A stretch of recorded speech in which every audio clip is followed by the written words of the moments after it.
Good morning po, Yusek. Ma'am, nag-start na po yung hearing ni Senator Amy Marcos regarding sa arrest ni former President Duterte, and dumalo po si Senator Bato de la Rosa doon, and sa sinabi niya po ay parang nagrereklamo po siya sa hindi pagdalo ng ilang executive official, at ito raw po ay tahasang pagbabaliwala sa doktrina ng checks and balances ng ating gobyerno. He adds na we are on the verge of constitutional crisis kung tuluyan daw pong i-snob yung investigasyon. Our reaction po. Sino po nagsabi po? Si Senator Bato Bato? de la Rosa. Hindi po ba niya natatandaan na nagkaroon na ng first hearing? Siya po yata yung wala.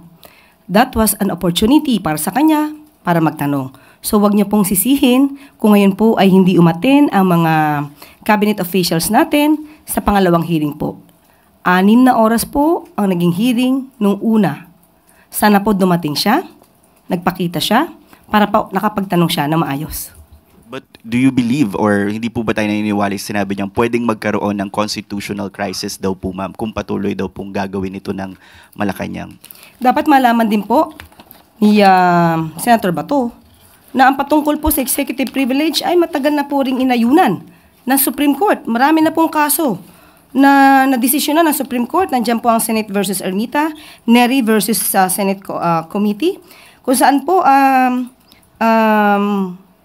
ang executive privilege ay patunay lamang po according to the Supreme Court decisions na ito po ay maaaring i-invoke ng ating Pangulo at ng kanyang mga high-ranking officials. Especially kung ito ay mga patungkol sa deliberative process privilege, presidential communications privilege, or state secrets privilege. So sana po mabasa niya po ang mga kasong ito para po siya maliwanagan. Follow-up question from Maricel Halili. Hi ma'am, magandang umaga po. Just one quick follow-up. Sinabi po kasi rin ni Senator Bato na gusto niyang ipasabina itong mga government officials na hindi dumalo. Do you think this is a reasonable move coming from Senator Bato, and posible ba yun?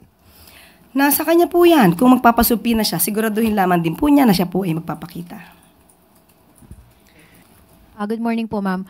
Ma'am, may we just get your reaction on the recent statement made by Vice President Sara Duterte that although it is ironic, but she has to thank President Bongbong Marcos na nagkaroon sila ng forgiveness ng papa niya, former President Rodrigo Duterte.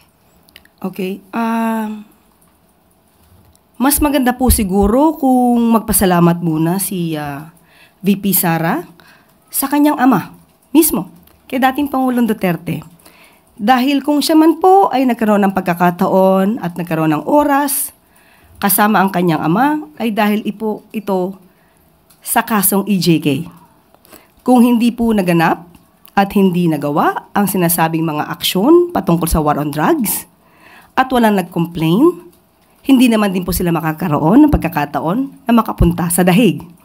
So mas magandang pasalamatan niyo muna po dahil sa ginawa ng kanyang ama, sa mga nirereklamos po sa kanya, yun po yung naging cause kung ba't sila nasa dahig. Pero, pinaabot po natin to sa Pangulo. At ang sabi po niya, glad I could help. Thank you, ma'am.